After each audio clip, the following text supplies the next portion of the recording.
when you double click on an item, we then get another little window pop up, and this will give us some more granular information against the individual asset or serial number. So from the top in the fields, I've got the E code, reference number, a registration number, and then I've got various different statuses in which I can use, and I can change these as well on the fly if I'm a super user in the system and I've got access to that. So I could take it from available to inspection or any one of those labels. So those labels are, you will have your own customized view of those status labels.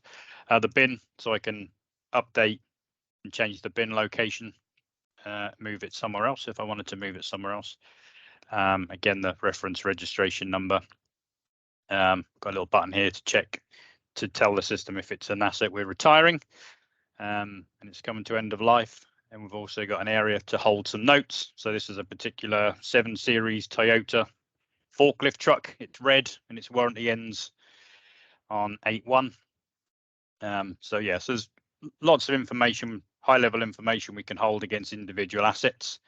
And then if I just move across this this tab at the top, I can then record other pieces of information against the assets. So things like clocked hours. So if we've got things that move around quite a lot and they need a service trigger. So let's say every 250 hours, an engine needs to be serviced.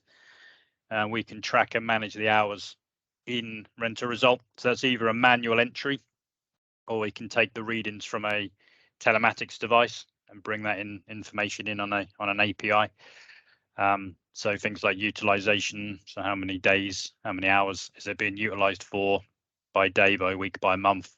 These labels are free form, so you can create your own service unit labels and then track and manage your own numbers. And that's quite important when it comes to tracking cyclical services.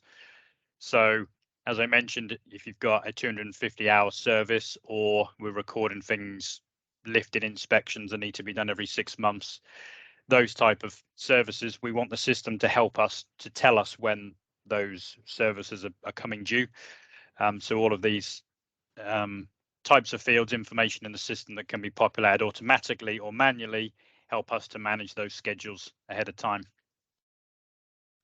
We also have a ton of labels, which we can open out, and you can have different holding texts. So